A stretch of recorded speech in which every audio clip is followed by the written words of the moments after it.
This episode of Food Psych is brought to you by my online course, Intuitive Eating Fundamentals. If you're ready to break free from diet culture and reclaim the life it stole from you, learn more and sign up for the course at christyharrison.com/course. That's christyharrison.com/course. Welcome to Food Psych, a podcast about intuitive eating, health at every size, body liberation, and taking down diet culture. I'm your host, Christy Harrison, and I'm an anti-diet registered dietitian, certified intuitive eating counselor, and author of the book, Anti-Diet, Reclaim Your Time, Money, Well-Being, and Happiness Through Intuitive Eating, which is available now wherever books are sold. Join me here every week as I interview interesting people from all different backgrounds about their paths toward peace with food and their bodies. And by the way, on this show, we bleep out diet culture stuff like weight and calorie numbers, but we don't censor swear words or other adult language, so listener discretion is advised. Anti-diet revolution, we're for health at every size. Eat the foods you like. Food Psych. Hey there, welcome to episode 267 of Food Psych.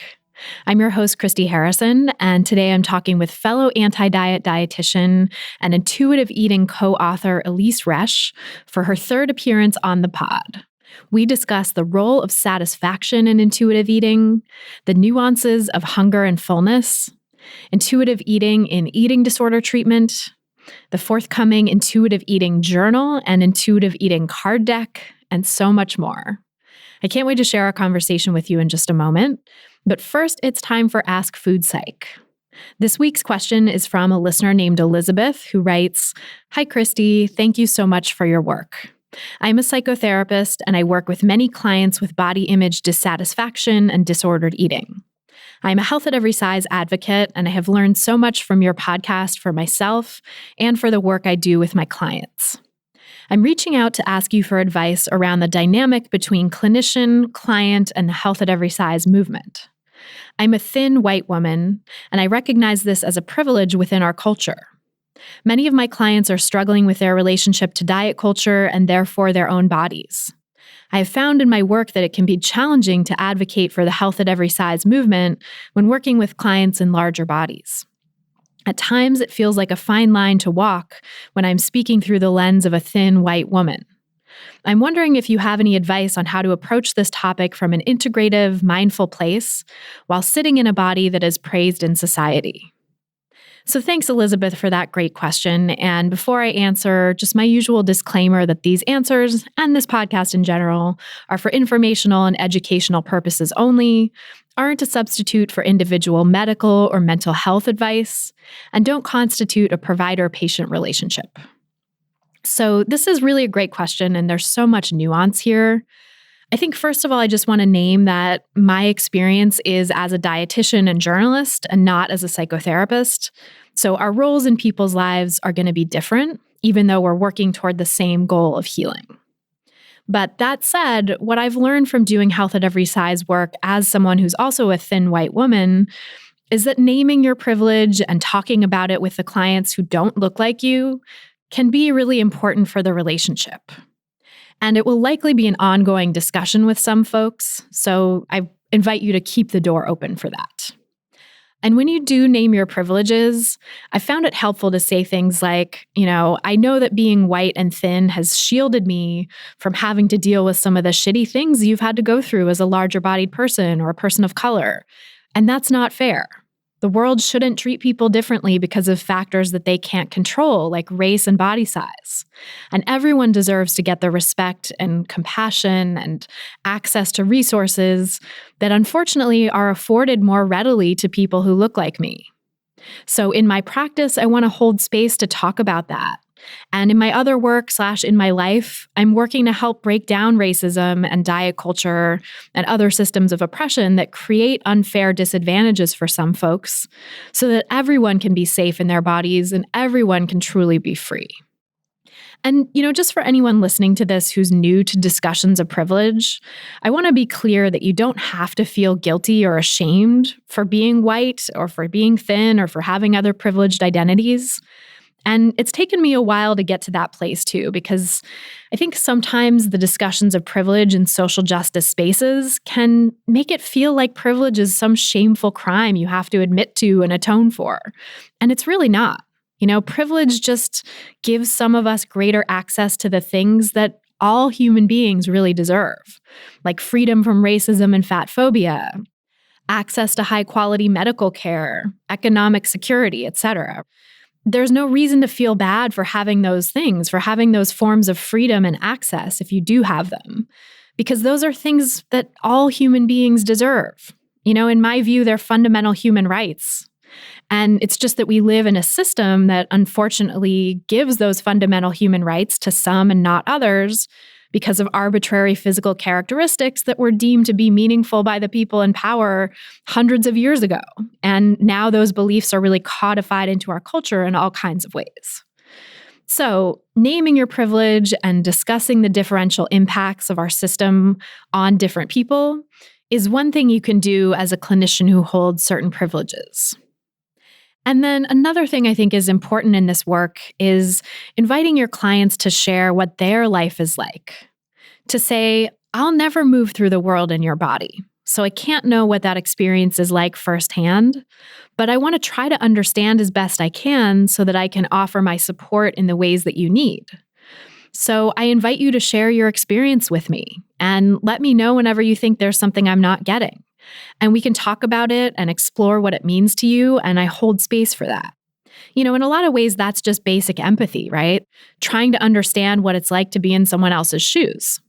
But with folks who have different identities than you, where they might be thinking, for example, what do you know about being fat? You're just a thin person. I think it can be helpful in those cases to make it explicit that you don't know what it's like firsthand. You only know what you've learned from listening to clients and colleagues and looking at the research.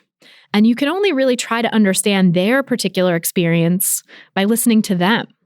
And so some clients might really engage with you in that process and feel really supported by your empathy and by having an open floor to bring up these things and being invited to tell you when you're not getting something. I think that can be really empowering for a lot of people. And then other clients might decide that they want a therapist who shares certain identities with them so that they don't feel like they have to explain as much. And so, either way is fine. Whatever people choose is great. It's really about what the client needs at that particular point in time. And it's not a knock on you if someone decides they'd rather work with a higher weight clinician because they themselves are higher weight, or work with a Black therapist because they themselves are Black, or whatever it might be. All you can do is be the best and most empathetic clinician you can be for whoever comes through your door. And keep learning through research and supervision and exposure so that you can grow your capacity to support people of all different backgrounds. Another thing I think is important to consider here is that as clinicians, our job is not harassing people into accepting anti-diet and pro-HAES views, or really any views for that matter, right? We're not here to harass people or goad people into thinking a certain way. Our job is to help our clients work through issues with food and body image, offering the tools and information that we have, and supporting people to develop their own critical awareness so they can make their own decisions for themselves. This is where I think asking questions and using the techniques of motivational interviewing can be hugely important, especially for HAES clinicians who are working with folks who have varying relationships with diet culture. And so that means asking questions like, what do you hope to achieve with weight loss if they're trying to lose weight or if they're talking about starting a diet? And also, have previous attempts at weight loss brought you those things that you seek in the past, or have they not? What are some other ways you might imagine achieving those things that you want that don't involve weight loss? And really letting the answers unfold, letting the person be where they are and not pushing or rushing them to change. And sometimes we might have a client who is currently pursuing weight loss, and we can still support the person, even if we don't support the weight loss efforts, even if we don't support weight loss as a concept. We don't have to fire a client just because they're reluctant to give up their attempts at weight loss. A Health at Every Size psychotherapist who's been on the podcast before, Lisa Dubreuil, who's been something of a mentor to me, likens this idea to any decision someone might be making that isn't helpful to them. Like if they have a substance use disorder, but they're choosing to drink, or if they're in a relationship that's not good for them that you as the clinician think is harmful. The therapist doesn't fire the client for any of those things. They support them through it and they help them see their way to healing. They help the client come to their own desire to heal. And sometimes supporting people does mean that we might refer them to a higher level of care, like in the case of someone who's struggling with an eating disorder and isn't seeing progress in outpatient treatment, or someone who's struggling with substance abuse and really needs a rehab program to stop the cycle. We can support our clients in those ways, and we're not actually quote unquote firing them. We're giving them the tools and the skills that they need. And we're also using our clinical judgment about what kind of care is really appropriate to their situation. We also definitely have the right to say, I don't offer weight loss diets because the evidence that I've seen and learned in my practice has shown me that it's really harmful and dangerous to promote weight loss. And my goal is to do no harm. And so I don't offer weight loss diets. And we can process that with the client. Ideally, that's something that you might discuss early on in your relationship with them, right? And we can process that, we can discuss that and see if the client is on board with that and wants to continue working with us or wants to start working with us, even, knowing that about us. And we can refer them to someone else if that's ultimately what they decide they want. If they say, I get it, I understand where you're coming from, but what I really want is weight loss. I really think that's what I need right now. You can say, okay, I'll refer you to someone else, or, I'd recommend finding another clinician because that's just not what I offer. Not everyone is going to be a fit for every clinician for a million different reasons, including potentially a difference in philosophy on weight loss. And that's okay. We don't have to agree with everyone, and we can be respectful and compassionate even when we don't. And I think that's true not just in clinician-client relationships, but really in many other aspects of life. It's okay if we don't agree with someone on philosophical beliefs or tactics or even moral questions. They still have a right to their own opinions and process, and we have a right to ours. We are all sovereign human beings. And we don't have to strong-arm anyone into believing what we believe. And, if we're trying to work toward a more just and peaceful and liberated world for everyone, strong-arming probably isn't the most helpful or congruent tactic anyway. The last thing I'll say here is that I think it's important to remember how radical Health at Every Size feels when you're first exposed to it. I know that was true for me when I was first introduced to it 11 years ago. It took a few years before I really embraced it. So I think when you're introducing someone to HAES, whether that's in a clinical setting or a more public one, it helps to acknowledge that this stuff can sound really wild and really far-fetched, and that you were probably resistant to it yourself earlier in your life. We all have our own timeline with this stuff. We all have our own journeys to coming to HAES if we do ultimately come to HAES. And not everyone is going to end up there. Some people are going to want to embrace weight loss and be on that diet culture roller coaster for the rest of their life, potentially. And that's their prerogative. It's not up to us to force them to change. So I hope that's helpful. And if you want to submit your own question for a chance to have it answered on an upcoming episode, go to christyharrison.com/questions. That's christyharrison.com/questions. And then if you want to ask me any question you want and have me answer it a lot more quickly than I can here and answer it reliably every month too, you can come join my online course, Intuitive Eating Fundamentals. There I do a monthly Q&A podcast just for course participants where you can ask your own questions every month and have me answer them, and also listen to hundreds of answers I've given to other people already. So you can really work through so many nuanced points and areas where, you might need to troubleshoot intuitive eating and put it into practice in your own life. The course also has 13 modules of audio and written content where I teach you the principles of intuitive eating in depth, plus a private community forum just for course participants so that you can connect with other people who are on this anti-diet path and get support and guidance from them as well as from me and my team. If you're ready to break free from diet culture and reclaim the life it stole from you, learn more and sign up for the course at christyharrison.com/course. That's christyharrison.com/course. This episode of Food Psych is brought to you by my book, Anti-Diet: Reclaim Your Time, Money, Well-Being, and Happiness Through Intuitive Eating, which is available wherever books are sold. It's a great companion to this podcast because it goes into depth about diet culture, the ways that it harms us, and all the scientific evidence supporting this anti-diet approach, so that you can really make the case to people in your life as to why you're stepping away from diet culture, or even make the case to yourself.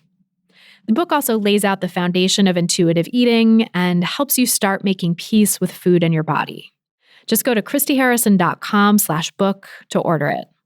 And by the way, if you've read the book already and loved it, as I know a number of you have, thank you so much. And I would be really psyched if you left a review on Amazon or Goodreads to help other people find it. And again, to get the book, go to christyharrison.com/book. And now, without any further ado, let's go to my conversation with Elyse Resch. So Elyse, welcome back to the show. I'm so excited to have you on again for your third appearance on the podcast. Thank you so much, Christy. I always love talking to you. Yeah, I love talking to you too. And we did our first episode together like a million years ago. It feels like episode 79, which was November of 2016. So time flies. Whole other lifetime. Yeah, it really does. And then we had our second episode together just earlier in 2020 in February, and it was episode 228, which is a great one. And I definitely encourage people to go listen to both of those. But, catch us up on what you've been up to since the last time you were on the podcast. Well, I was just thinking, as you were saying, February, that's before the world changed. We didn't have any idea what was going to happen. So a lot has changed in terms of that. It was suddenly, as everyone has done, working from home. And I feel really grateful that I could continue to do my work and not have to worry about, a business closing down.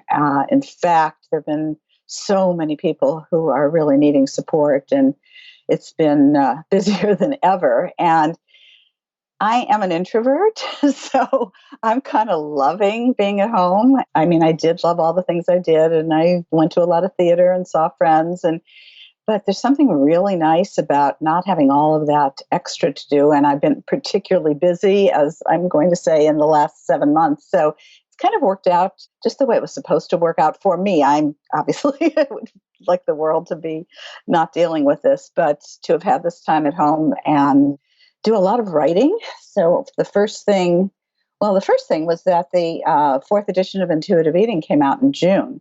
And so there was a lot of interviews and podcasts and talks and things around that and the promotion of that. And it was a strange time to be promoting a new book. But Evelyn and I, my co-author, decided we did need to do this because this is the one area where people could get some healing in a world where there was, no control of what was going on. And then at the same time, I was working on it's called the Intuitive Eating Journal, Principles for Nourishing a Healthy Relationship with Food, which will be coming out next June. And the difference between that and the workbooks is that there's a lot more room for writing. It's really a journal with a lot of prompts, all of them, of course, connected to intuitive eating. But there's more of an exploration in that. So that'll be coming out in June. And then the editor at New Harbinger Publications thought it would be a great idea to do a deck of cards, an intuitive eating deck of cards. And that was actually going to come out in 2022, I believe. And then just kind of in the last moment, he wrote an email and said, no, we want it to come out the same day as your journal's coming out. So now there were two deadlines going on at the same time. So that in the midst of both of those things. And I'm also consulting with Sumner Brooks and Amy Severson, who are writing a book on bringing up an intuitive eater. So I've been reading their book, and I'm going to be writing the foreword for that. So a few things in addition to all my clients. Oh my gosh, that's so exciting. There's a lot going on and a lot of interest in intuitive eating. Oh, so much interest.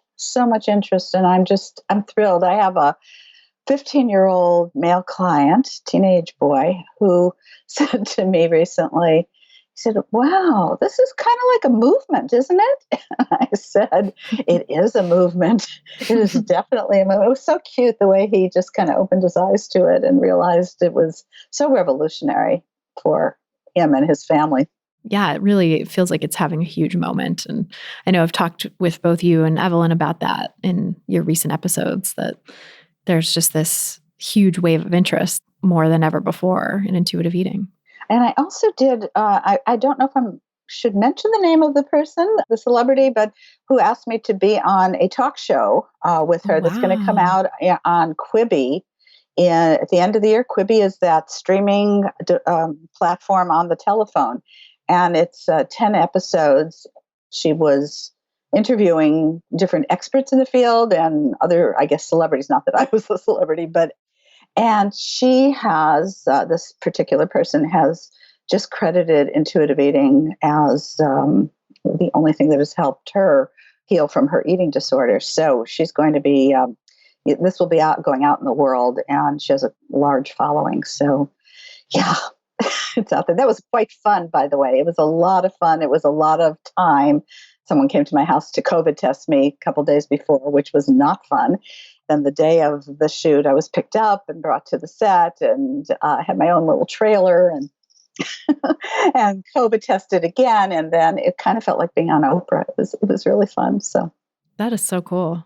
Having to do a shoot like that in the middle of a pandemic, I know, because I've done a few of those things now too. And it's like the COVID testing and the precautions they're taking are very good, but it's very intense. Yeah.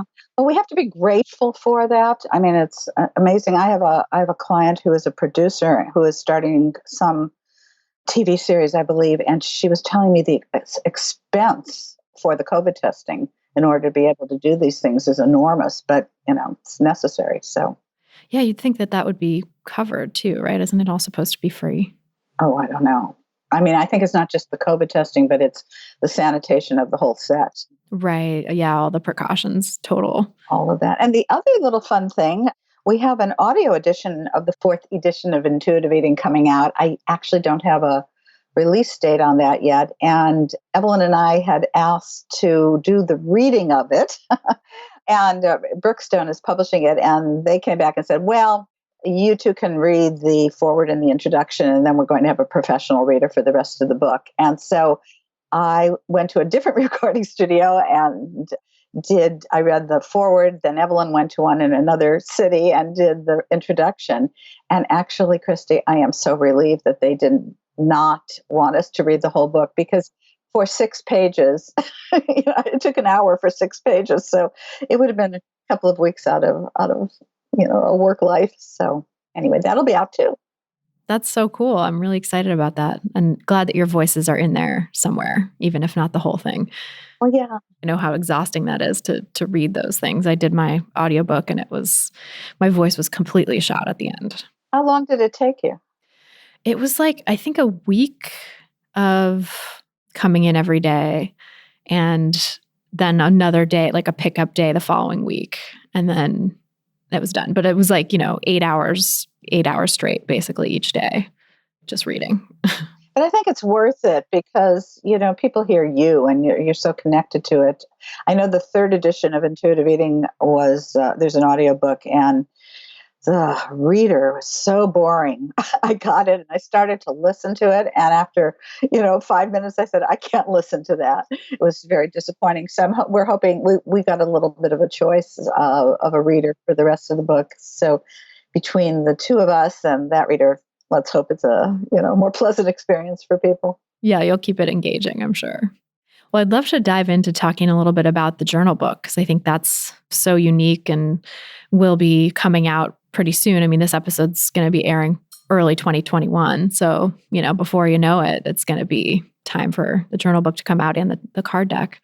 So I'd love to hear a little bit more about how you decided on creating a journal book, like how you got that idea and decided to sort of distinguish it from the workbook.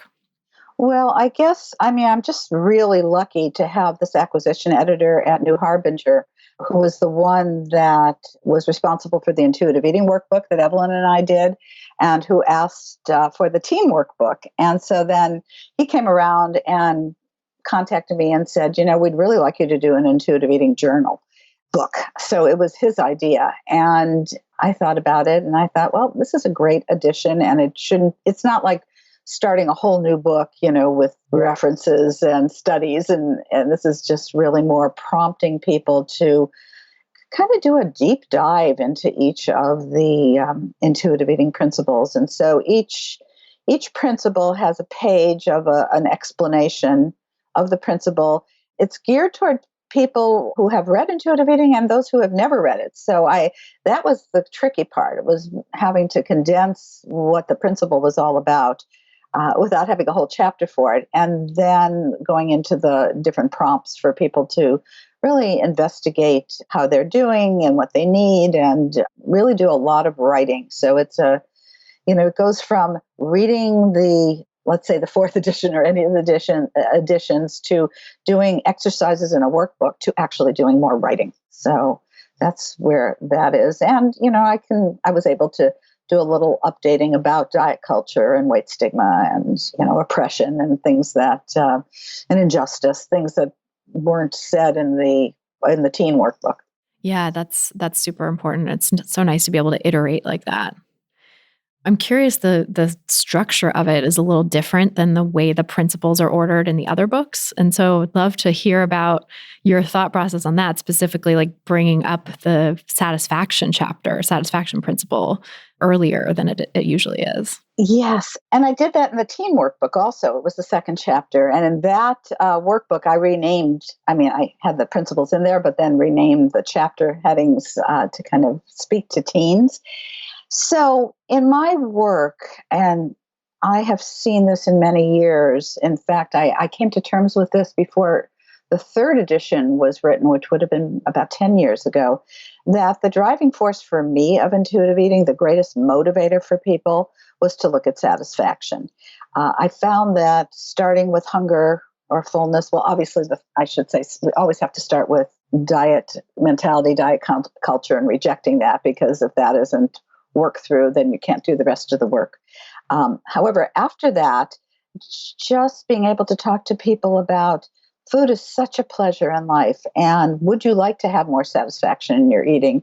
And I will say that 100% of people, not so much people who are suffering from anorexia nervosa, but people who have had a dieting history, who have disordered eating, their eyes light up when I talk to them about joy and pleasure in eating, and they haven't had it because they've been feeling bad about what they're eating. Even if they choose foods that they know they love, they don't enjoy them because it's been so forbidden. So once you take the forbiddenness away and really use the satisfaction as a guidepost toward the other principles. And so this is another important piece. It's that I like to start with satisfaction, and then it's so much easier to get into, for example, hunger and fullness, because I'll often say to a client, so would you eat a peanut butter and jelly sandwich on your way? I may have said this before, Christy, but on your way to your favorite restaurant. And of course, now it's to your favorite restaurant to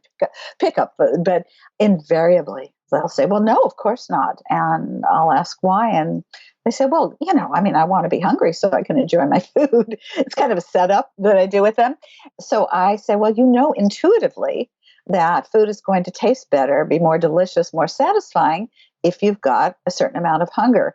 And so they can connect with that, and have that as a, guideline for them in terms of, well, how much hunger do I really need to have before I start a meal? If I'm not hungry at all, it's not going to be very appetizing or delicious. And if I'm in primal hunger, where, the brain chemicals are going crazy, just trying to get you to eat as much as you can barely taste the food, and that's not satisfying. So that's how it affects hunger. And in terms of fullness, the same thing. When people are really tuned in and staying present, they recognize that once they hit that place of, comfortable fullness, satiety that is not uncomfortable, their satisfaction level is so wonderful. And if they keep going, it's just not as good. So then it informs that. And then, of course, making peace with food. If you don't feel that all foods, and my favorite phrases, are emotionally equivalent, meaning you have the same reaction, emotional reaction, in terms of how you feel about yourself when you're eating. You don't feel good about eating certain foods and bad about yourself about eating others. Well, having that piece of it is so important, so people understand, well, if I'm going to get more satisfaction, then I can't have good foods and bad foods anymore. I can't feel bad about what I eat. And all foods are going to be available for me, and I can really taste them and see if they're satisfying. And on and on. The other principles actually are all connected with satisfaction. When I was writing the journal book, and I even got to gentle nutrition, I related those two things in terms of, is your meal satisfying? You may be choosing to, include some other food you haven't included to maybe increase your nutrient intake or whatever it is. But is it satisfying? Are you really enjoying your meal? And to keep that in mind all of the time. I love that. And I love tying satisfaction to gentle nutrition in particular, because gentle nutrition, in my experience of walking clients through the principles and doing it in sort of different orders, or in my online course, it's kind of in a systematic way of just working through the principles as written. And, I found that for some people, when they come to gentle nutrition, they kind of get just so activated, right? That it's like all the other stuff is out the window, and they're like, oh my God, you're telling me what to eat or how to eat, or this fear takes over of this principle is going to negate all the other principles. And so I love the sort of explicit connection of no, we don't throw out pleasure. Pleasure and satisfaction is still very much essential for this gentle nutrition, just as all the other principles are. Right. And then I think that when you have that experience with someone who, throws all the rest of it out and just starts focusing on nutrition, you really have to have the person look at whether they're ready to look at nutrition. Maybe they've gone through all the other principles and they really, they've really changed their mindset, and yet they're not quite ready to think about nutrition because it does trigger them back to some old ways. So that's one of the reasons it's been at the end of the book of all of the intuitive eating books. I didn't mess with that in either of my books either. It's the last principle. Yeah, for good reason, for sure. And I feel like for the clients that I've worked with who've had that experience, when they've circled back to rejecting the diet mentality, and we've worked more on that, how is the diet mentality showing up and how you're relating to gentle nutrition, I feel like that's when the click really happens and the connection really happens, where, you sort of cycle back through the principles again. And it's oh, here's how this can inform gentle nutrition or pave the way for it. Or like you said, sometimes people just aren't ready for it and they need to just sidebar it completely. And that's totally fine too. My former associate, Ashley Saruya, often said, you're ready for gentle nutrition when you don't really care about nutrition anymore. If you're not worried about nutrition and fearing eating the quote unquote wrong thing or not getting enough of certain things, then you're probably ready to look at gentle nutrition in a way that is actually gentle and is actually relaxed.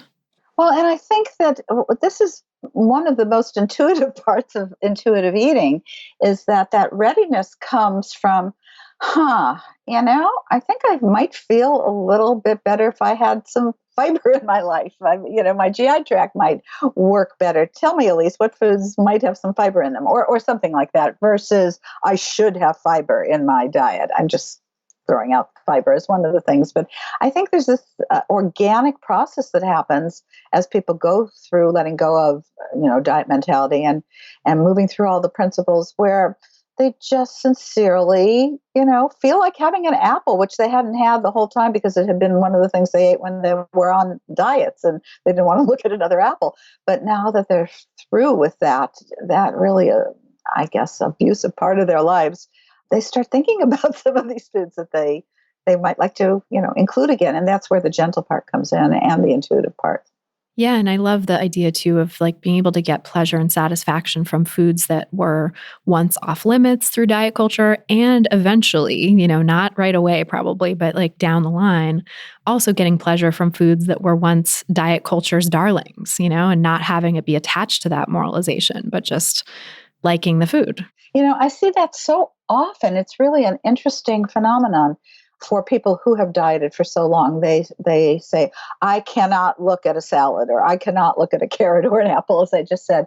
And eventually it's I was actually craving a salad, or I was craving that apple. And it's, Yeah, it's a process, and it's kind of sad, isn't it, Christy, that diet mentality takes that pleasure away when you're told that that's really those are the things, and we're just mentioning a couple of different items, of course, but these are the things that you should be eating, and it just takes away the joy, for a long time, that lasts for a long time through the healing process. Yeah, because you just get so sick of them. I mean, I know in my recovery, I was just like, there were certain foods that I was so sick of that I couldn't eat for years because I had just OD'd on them in my dieting days.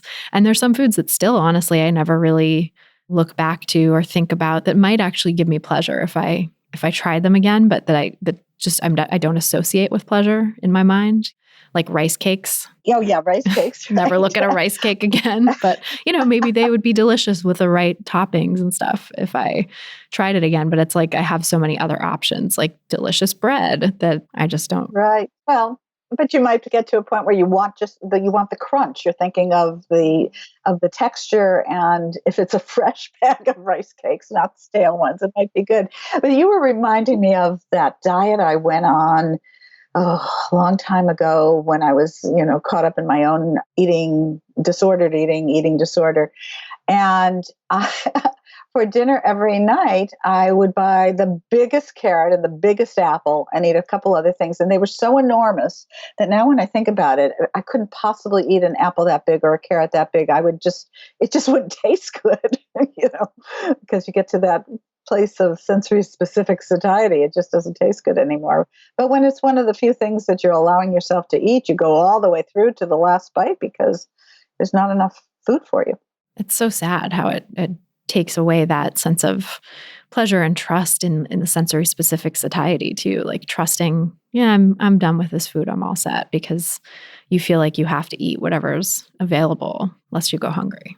In case one of your listeners doesn't know what sensory specific satiety is, let me just give, if it's okay, just give a quick definition of it. Yeah, please. So in the field of hedonics, which is the study of pleasure, and here we go back to pleasure and satisfaction, participants in studies are given a certain food, one item, and asked to rate it bite by bite. And it is found that after 2 minutes of one particular food, it starts to decrease in its pleasure quotient. So it's just not as good as it was in the first few bites. And, this is actually a tribute to why we tend to eat meals with varying amounts of food in them, because we're not just eating what I call a mono meal, just one food, because you're not going to get much pleasure with it. And so that sensory specific satiety is that point at which it just doesn't taste as good as it did when you started. Yeah, and so we have mixed meals and things with lots of different elements in order to keep that interest and pleasure and make the meal satisfying, versus the mono meal just gets so boring before you're actually satisfied. Right. And I don't know if I've said this before when we've talked, but I have just such admiration for these chefs that create restaurants and menus where they have, 30 items on the menu, and every one of them is just a bite. And I think they've got it. They've figured it out. That first bite or two of something is the best. And so then they go on to the next one, and that's how they get people to keep coming back to their restaurants. So yeah, those amazing tasting menus with so many courses, and it's like the best bite ever, best couple bites.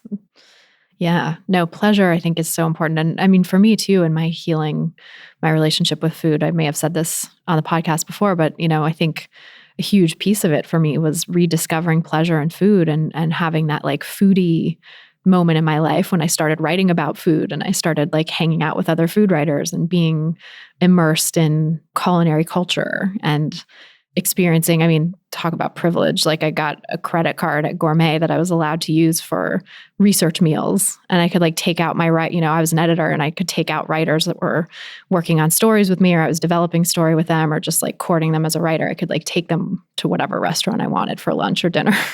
It was incredible. Yeah.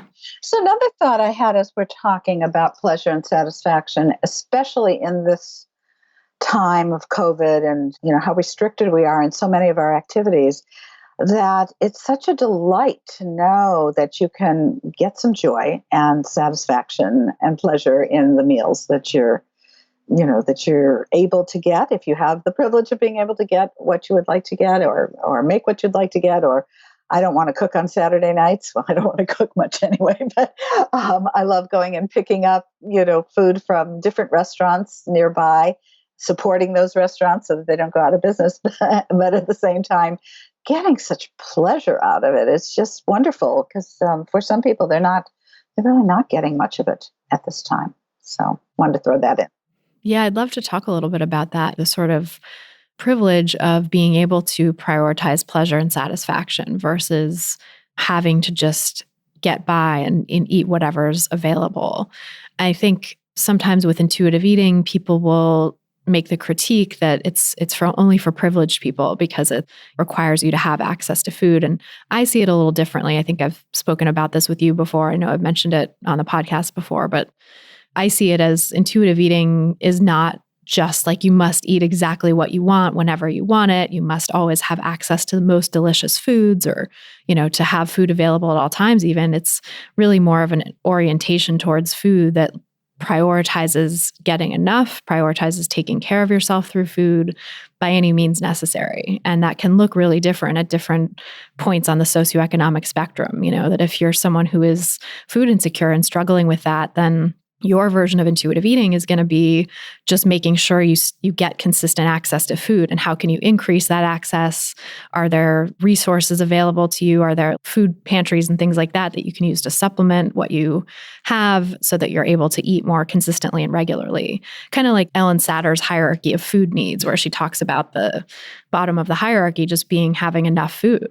Well, that's almost like a parallel to Maslow's hierarchy of needs. You need to get the most basic.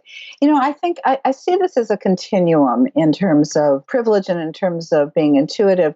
So for those who do have the privilege of being able to go and pick up whatever they want when they want it, those people are really able to tune into, what taste do I want? What texture do I want? And as it goes to that place of food insecurity, it's more about tuning into what does my body need and can I get it somehow, and get enough of it somehow. So it is a continuum. It's not the same experience and I think you're saying the same thing, Christy, as someone who is in a different position in life. Yeah, that pleasure, that sort of pinnacle of pleasure requires a certain amount of just consistent food access. I mean, not that you can't have pleasure when you're having food insecurity too, right? There's probably still really pleasurable experiences that anyone who's had food insecurity can remember, that they've experienced really pleasurable moments with food, but it's like not as consistent or as readily available. Well, I think also, as long as they're not holding on to judgment about what they're eating, if they can only get, access to maybe fast food, but it tastes good, but because they're maybe at some other time in their life, they were so tied into diet culture that they still have the judgment about it, they're not going to be able to get the pleasure of that. So we have to look at helping people not have judgment about the fact that they're doing the best they can do and they're getting whatever they can get to feed themselves and their families and enjoy it as best you can. Right. And the sort of misguided attempts to legislate what people are allowed to buy with their food assistance dollars actually robs people of pleasurable experiences that can be had relatively affordably. And that's really messed up. Whew. Yes. Yeah, I think it's so important to talk about those nuances because I think it's, intuitive eating to me really is for everyone. And it really is our birthright, as I know you and Evelyn talk about. It's how we were born relating to food in our bodies. And it's so messed up that diet culture gets in the way of that and that food insecurity also gets in the way of that for some people. But, I think like you alluded to, like food insecurity and diet culture can be very intertwined. And I think anyone in this society who has never heard the diet culture judgments about food has pretty much been living under a rock because right. Really everybody has experienced that all across the socioeconomic spectrum, the ethnic spectrum, the body size spectrum. There's those judgments from diet culture are very pervasive and of course affect people differently depending on where they're situated on those spectrums, right? So a larger bodied person is probably going to experience more stigma on their food choices and their body size than a smaller bodied person, but no one is immune from that. Well, interestingly, I was immune until I got into college. I probably said this on another podcast. I was living under a rock. I had apps. I loved food and I ate whatever I wanted. And I had no diet culture influence until I got to freshman year of college. And so as I think back at those times and compare them to after I got pulled into orthorexia and diet culture, I mean, food was just such a joy in my life for all those, up until probably 17 years old when I went to college.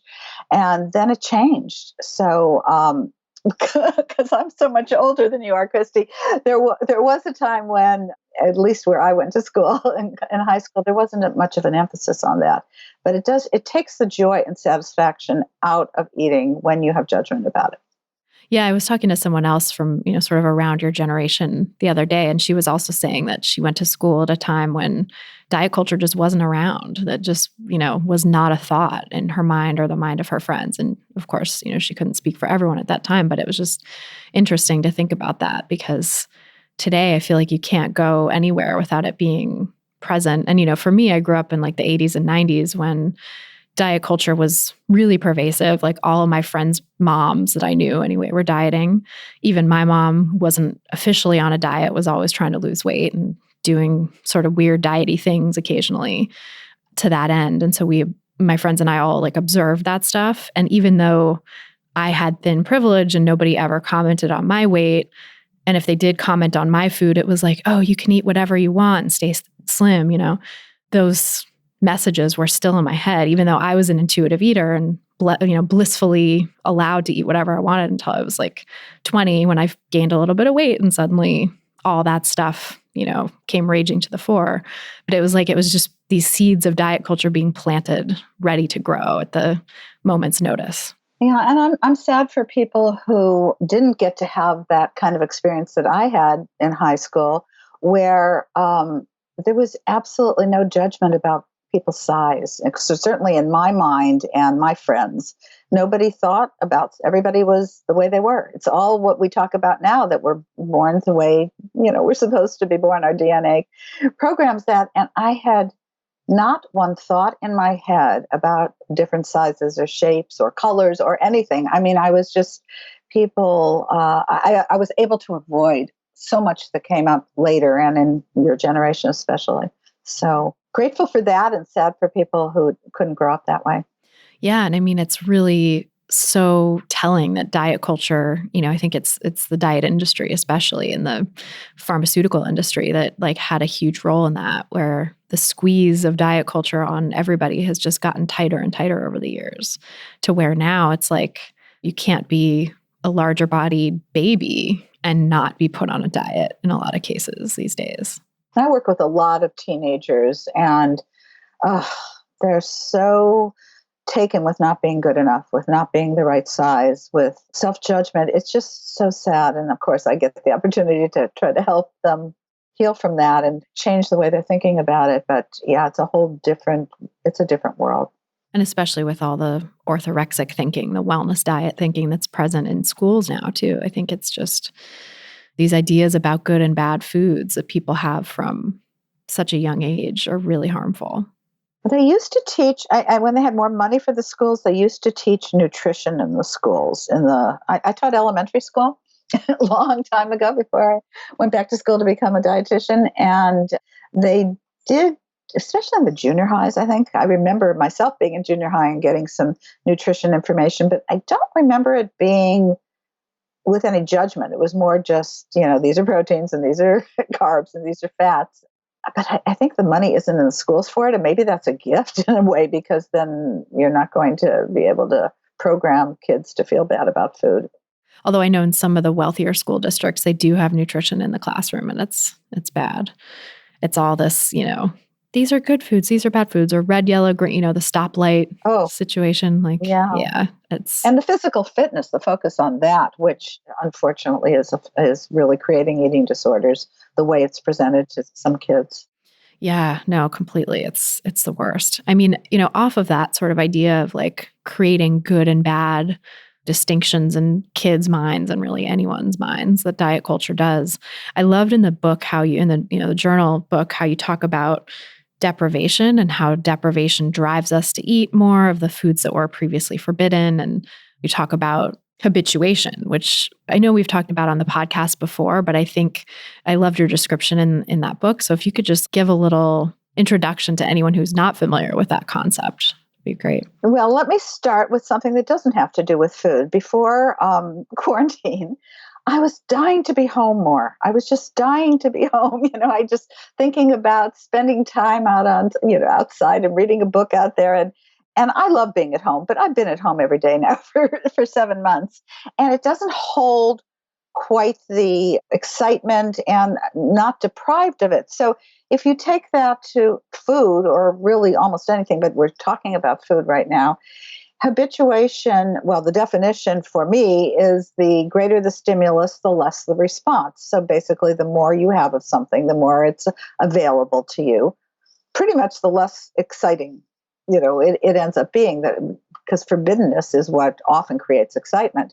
And so with food, when all foods become, as I said, emotionally equivalent, and you're free to have, and again, this comes with food availability, but you're free to have what it is that you'd like to eat whenever you can have it and get it. And after a while, it's still satisfying, it's still delicious, but it's not scary and it's not forbidden. And a person doesn't feel like, oh no, if I eat that, I won't be able to stop.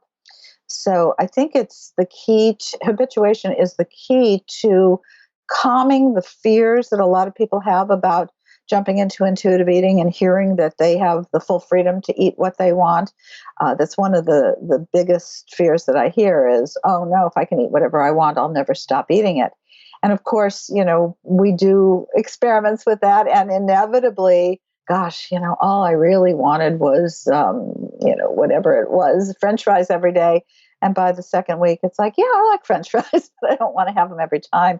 I don't know if I ever mentioned this, but many years ago, I had a client who was an FBI agent, and she came to my office packing a gun, and she with a lot of shame, said to me, I can't stop eating Twinkies. I mean, I just can't. I love Twinkies. And so after work every day, I go to the store and I buy volumes of Twinkies and I eat them all in my car on the way home. And she happened to be living alone. So it wasn't as if she was trying to hide it from someone else. She just felt such shame about it. And she was very open to, working through this. And so she started to eat Twinkies in her home, sitting down, enjoying them, paying attention to them. And really after 2 weeks, Twinkies took their place. I'm not saying she would never have another Twinkie. She just didn't have that sense of she'd never stop eating them or shame about them. Yeah, that's so huge. I think that habituation is key and happens more quickly than some people might think. Although I do notice that sometimes people will want to push that phase to end. And so be like, how can I get out of this? And so they have this sort of restrictive mindset about it in a way. Well, then that's not really, they're really not giving themselves permission to eat. Because if there's that, just even that mere perception of future deprivation, gee, I've got to get out of that. So I'm not going to be doing that 2 weeks from now. Well, it just triggers that deprivation inside that is going to happen. So that's not true. It's not true habituation. They can't really achieve it when they have some restrictions in the future. I also think about that, just kind of riffing off of that, when people will get a sandwich and they'll say to themselves, I can eat whatever I want. I can have anything in the sandwich that I want, but I'm only going to have and they really, are feeling deprived even while they're eating something that they want to eat. And then if they don't eat it, they feel deprivation and it can go on through the day. Or if they do eat, they feel so bad about themselves and they're too full if it's this, a very filling sandwich. And so I think that power of deprivation or future deprivation really takes you away from being able to tune in to, is it still satisfying? Is your body, feeling the physical satisfaction of it? Yeah, that's such a great point. I used to have that rule with sandwiches for myself in my disordered eating days and would be so unsatisfied and end up binging later because I had that sense of deprivation. And now I almost, even if I think, oh, I may just like save this for later, I'll deliberately eat some of it just to like show myself that I can, because it's like Prove it to yourself. never going back again. Well, whatever I get, whether it's last Saturday night was these wonderful chicken enchiladas at this kind of nouveau Mexican restaurant, and I looked at them and they looked so wonderful, and I was, I could eat all of it if I wanted to. And by the time I got into the and they were nice and, fully packed and delicious, it was like, it's enough. I just don't want any more. And then the next night, of course, I warmed up and was so happy to have it. So I never give myself any rules about, well, we would hope I didn't, right? I never give myself any rules about how much I can have of something. It's like, I can have it all if I want it, and if I am still enjoying it, or I can stop if I need to. It changes with whatever the meal is or experience is. I think it's so tricky when people are still in the diet mentality to really understand those things as neutral. And this has been an interesting challenge in managing a group community forum that I have for my online course, because people are in there at different stages in their recovery and different stages of the course, even because it's ongoing. People can enroll whenever. And so, sometimes there's a person who will share a win that they're like, oh my gosh, I never thought that I would like stop before I was finished with this particular food. And I've gotten to this point of habituation. I've gotten to this point of, trusting that food is available, to where now, like last night, I just didn't want to finish it. And like, that's kind of wild for me, And so they're kind of celebrating this feeling of like agency and being able to step away from the food when they never thought they'd be able to.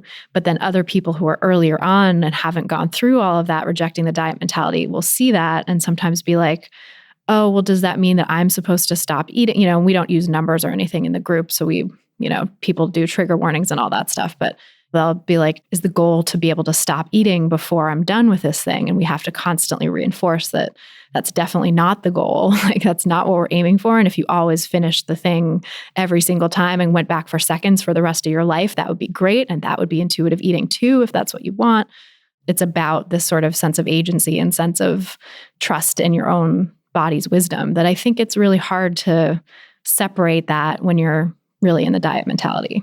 Well, and I think it's interesting. You're talking about this in a group experience, and I think it speaks to comparing oneself, which is to me very toxic. Anytime one compares oneself to someone else in any regard, but we're talking about amount of food right now. Everybody's got a different need for an amount that's going to satisfy them. And so I think that's when someone speaks up and says, oh, does that mean that I have to leave some food on my plate or whatever?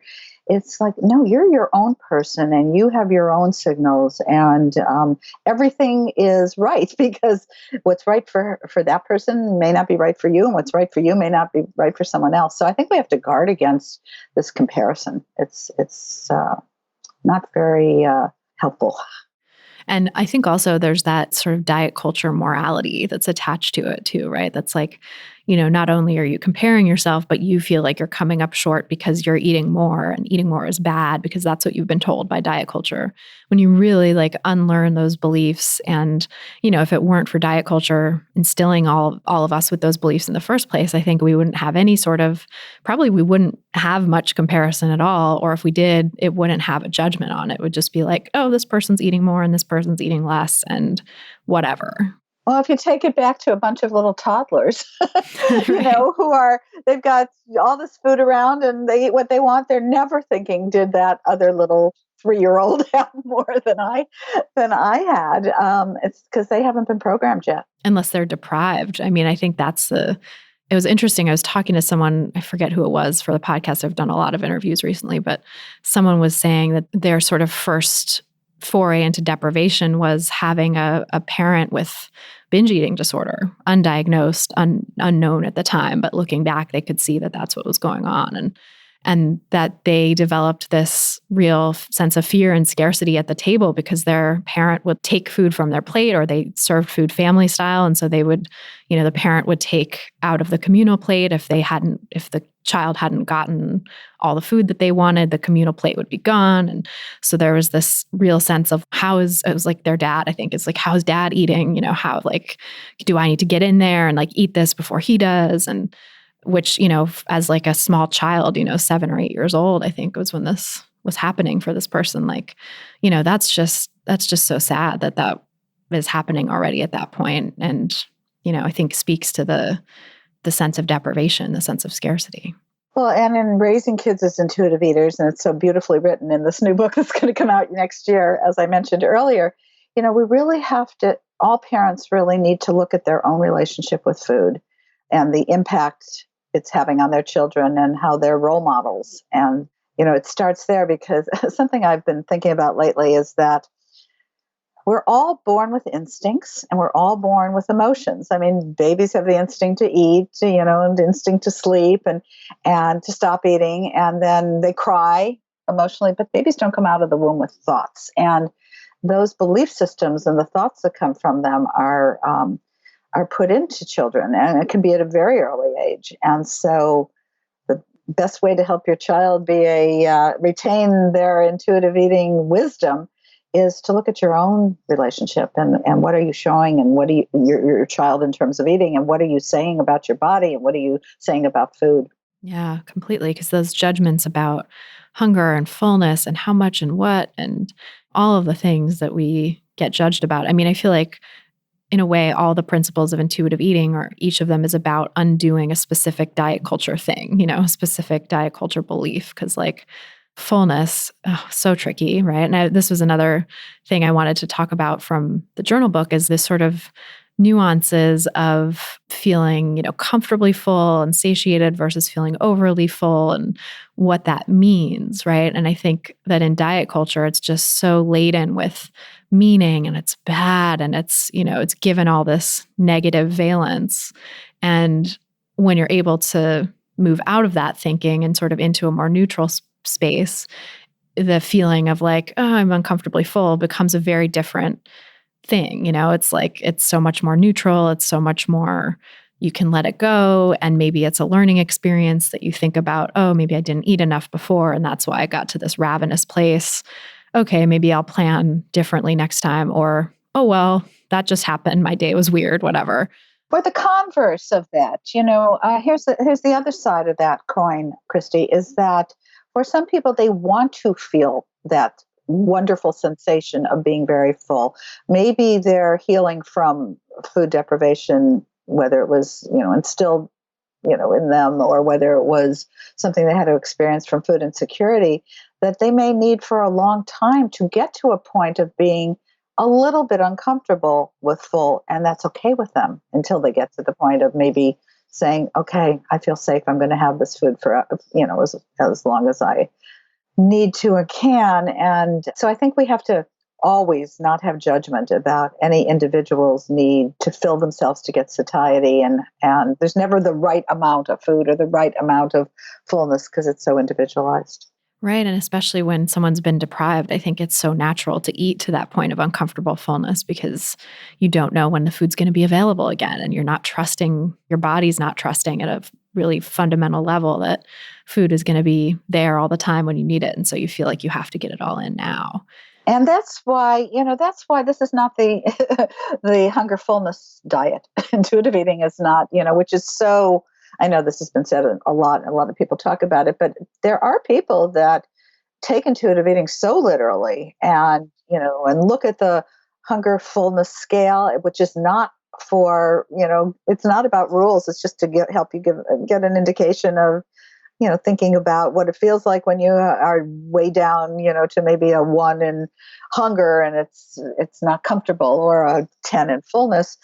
But I think it's just so important to not take it literally and not feel like there's one right way or one wrong way. It's, again, I'm repeating myself, I know, but it's so individualized. It's so important. And I mean, I see this so often, even among dietitians, even among eating disorder dietitians. I was just attending an online conference the other day from some eating disorder dietitians who it became very clear when they started talking about intuitive eating and health at every size that they didn't know actually what those were really. Like they saw intuitive eating as the hunger fullness diet and were like, you have to do it. Intuitive eating can't happen until very late in eating disorder recovery because of, and not realizing that these principles, and I think maybe I even said that myself years ago, that like intuitive eating was a late stage eating disorder recovery thing without realizing, and, now have very much nuanced my understanding and explanation of it, of where we can take some of the principles and apply them in eating disorder recovery. That piece I wrote in Self about intuitive eating myths goes into that, where it's like, here are the principles that really work well in any stage of healing from an eating disorder. And then here are the principles that might be a little bit more advanced because, your hunger and fullness cues aren't back online fully yet. And so it can be kind of tricky. But like, I think that there's a lot of people out there who just, even dietitians and eating disorders, who you think might know a little bit better what intuitive eating actually is, who kind of miss that boat and think of it just as the hunger fullness diet. And if you go into that really deeply, because, I've always been one who's been upset about the statement that you can't use intuitive eating in treating eating disorders. Even though the hunger and fullness are not accurate early on because of slowed stomach emptying and, a number of factors, still noticing what it feels like, when you do have a hunger signal, even if they're not coming all the time, but wow, I do have a hunger signal, and starting to tune in, or wow, I'm uncomfortably full all the time. That may mean that things are slowed down in my stomach, and wow, as I continue to my GI tract heals, then I'm going to be able to, experience not being so overly full. So you can, it is nuanced. You said that before, Christy, and I think you really do have to think of intuitive eating in those nuanced ways to realize, no, it's not. Even if the person is not getting accurate signals, it doesn't mean that they can't start tuning into the signals they're getting and actually utilize that as a motivation for wanting to continue to nourish themselves so that their signals are a little more accurate for them. Yeah, that sort of, even if you're using a meal plan as a, nutritional rehabilitation, as Evelyn says, and as I think you say too, that it's like your meal plan is the step towards, it's like putting the cast on the broken bone before you can get to intuitive eating, which is kind of like the physical therapy or something to get back to a full range of motion. You still might have those occasional hunger and fullness signals that you can tune into. And I know I've seen this, I'm thinking of a particular client here, but I've seen it in a number of people where they'll start to have their hunger cues come back online, or maybe a particular time of the month or something where there's hunger cues happening that they don't usually feel because they have a severe eating disorder. And they kind of get scared of that, that the hunger signals are sort of scary and foreign and, make them feel like something bad is happening. And so also kind of learning to work through that, right? Learning to tolerate that discomfort and learning to make peace with hunger and understand that it's actually a positive thing and it means your body's coming back online. And interestingly, I've been doing this for 38 years, so I've seen a lot of clients over the years. I have rarely seen anyone, even with the most severe eating disorder, who doesn't occasionally experience hunger. I'll have someone who's eating very little food and say to me, yeah, but I do get hungry at this time. And so it's kind of a misconception that for the most part, there's no hunger, signals. I think they do exist. And you're absolutely right. Let's talk about the feelings that come up when you do experience that. And the sense of needs, I just spend a lot of time talking about people having a right to have their needs met, and our bodies have the need to be nourished. And hunger is, that beautiful signal that your body is giving you that says, there's where the instinct is to survive. Speaking of hunger, I think that's another interesting thing from the book that I wanted to chat through and sort of get your nuances on, because again, I think it's this non-judgmental approach of looking at hunger, like, where is this hunger coming from? Am I feeling more physically hungry? Am I feeling mentally hungry? Am I emotionally hungry? There's sort of different flavors that hunger can have.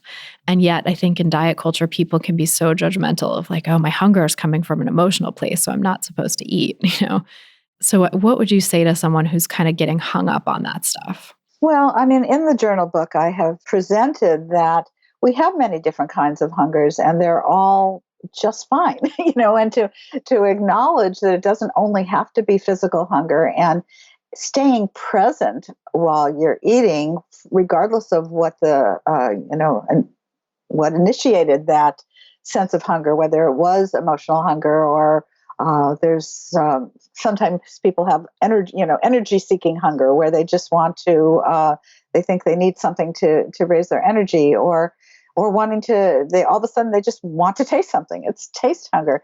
To be able to say it's all allowed, just stay present and notice whether it's satisfying. We go back to the satisfaction, which if I were threading a needle and taking it all the way through that journal book, I would say that satisfaction hits pretty much every one of the principles in that book as well, as in general. So what I say to the person is, just pay attention. Ask yourself, am I, let's go to the emotional hunger for a moment. We're allowed to comfort ourselves with food. I mean, we learn the moment that infant gets that first taste of milk and there's lactose in it, whether it's breast or bottle or whatever, there's sugar in that. That's comforting. That sends a message to the brain to feel comforted. And so to just be aware that sometimes food can be comforting. Stay present and don't judge it. It's the judgment and the rules, no, you shouldn't ever do that can lead people then to going into a state of not being present and eating far more than would be comfortable for them because they were judging the fact that they wanted some emotional comfort for it. So it's about not being so all or nothing in thinking, binary thinking, it's all good, it's all bad, it should be that way or it shouldn't be that way. And gentle nutrition. Well, let's just be gentle all the way through intuitive eating. Let's be self-compassionate and understanding and not set up rules that make us feel bad about ourselves. Yeah, so well said. I think that gentleness is such an antidote to diet culture's messages, which are so harsh. And also the black and white thinking in diet culture, so binary and, stark. And being able to have compassion and have space for eating for comfort, eating for the taste, eating because you are tired, eating because you need a hug or whatever it might be. And that all of that's okay. And, and sometimes, you're going to be with someone when we are able to go out and eat again and or pick up food, and you're not that hungry, but, oh, it looks so wonderful, I want to taste it. You probably won't eat as much as you would eat if you were hungry. Just because you don't have the appetite. Appetite's a really important word. We can be guided by our appetite as well. And so if you're not that hungry, you'll probably just have enough to satisfy that appetite and that desire to share that meal with the person you're with. So I have to look at this in, you're saying black and white and rainbow colors all the way, all different shades of colors. Yeah, there's so many reasons to eat that don't just hinge on hunger or fullness for that matter, and so that's kind of goes back to why intuitive eating is not the hunger and fullness diet. Correct. Yes. Well, this is so great. I really appreciate this conversation, and I love the new book and encourage everybody to go get it and get the card deck when it's out as well. So can you tell us where people can find all of that and learn more about you online if they don't already know your work? So wherever books are sold, you can find, of course, the 4th edition of Intuitive Eating, and I've just discovered that the journal and the deck of cards are on pre-sale. I don't know if if the deck of cards will have the cover that they're showing on the computer, but the journal book I love the cover of the journal book. They really did a good job. They took the little picture that was on the Intuitive Eating Workbook of a little bowl of something with these little hearts coming out of it, and they enlarged that, and it's such a lovely cover.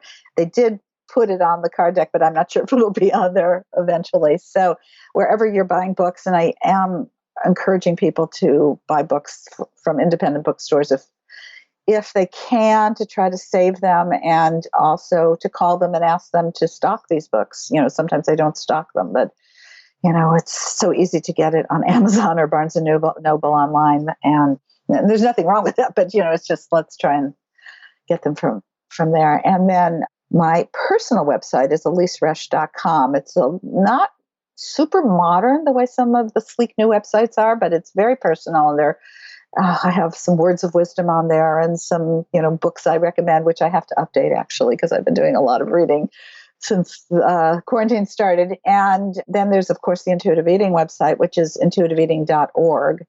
And I am kind of on social media. I do have an Instagram account. It's at Elyse Resch. And every time something hits me, I will post it. Like I did go away for a couple of days to Malibu, which was nice, except I was working through the whole thing. But in any case, I took pictures of the ocean and posted that because it was so soothing, and I can actually use it to meditate on myself. So I am at Elyse Resch on there. I am on Facebook. I am on Twitter, but I'm not that active on it. Oh, and the other thing that hit me, Christy, that we didn't talk about just real quickly is that when we were talking about the differences in the principles, not only were some of them turned around, but the chapter on emotions, that the name of that got changed, and that got changed in the 4th edition of Intuitive Eating, carried it through in the journal book as well as the deck of cards, which is now Cope with Your Emotions with Kindness. So gentle, kind, compassion, all of these words are just critical foundations of intuitive eating. Yeah, I talked with Evelyn about that when we talked about the 4th edition, and that should be coming out. Well, as we're recording this, it'll be coming out soon. So it'll be out by the time this is out. So yeah, we talked more about that distinction and, why you made that shift in that edition. So thank you for clarifying that too, because I love the cohesiveness that it's all now based on the 4th edition. Yes. Yes. Well, thank you so much again for doing this. Really always a pleasure to talk with you. And we'll make sure to link to all your places online in the show notes so people can find you. Well, thank you, Christy. I listen to you every week. I listen to you and all the wonderful interviews you have. So I'm very honored to be able to be one of those. So thanks so much. Thank you. So that's our show. Thanks again so much to Elyse Resch for joining us on this episode. And thanks to you for listening. If you want some help healing your relationship with food, you can get support from me for free by going to christyharrison.com/strategies. There you can sign up for my email list and get my free audio guide, 7 Simple Strategies for Finding Peace and Freedom with Food. Just go to christyharrison.com/strategies to get it. If you've gotten something out of this podcast, please help us reach more people who need to hear the anti-diet message by sharing this episode and subscribing to the pod on Apple Podcasts or your favorite podcast platform. You can see all the places to subscribe at christyharrison.com/subscribe. That's christyharrison.com/subscribe. You can also leave us a nice rating and review in your podcast provider of choice, which is another way to help new listeners discover the show and is always so appreciated. To get full show notes from this episode, including all the resources we discussed, plus a full transcript, just go to christyharrison.com/267. That's christyharrison.com/267. And to get the transcript, just scroll down to the bottom of the page and enter your email address. This episode was brought to you by my online course, Intuitive Eating Fundamentals. If you're ready to make peace with food, break free from diet culture, and reclaim the life it stole from you, learn more and sign up at christyharrison.com/course. That's christyharrison.com/course. A big thanks, as always, to our editor and sound engineer, Mike Lalonde, our community and content associate, Vinci Chue, our administrative assistant, Julianne Watasik, and our transcriptionist, Mycroft Holmes, for helping me out with all the moving parts that go into producing this show every week. Our album art was photographed by Abby Moore Photography and designed by Melissa Alam. Our theme song was written and performed by Carolyn Pennypacker Riggs, and I'm your host and producer, Christy Harrison. Thanks again for listening, and until next time, stay psyched.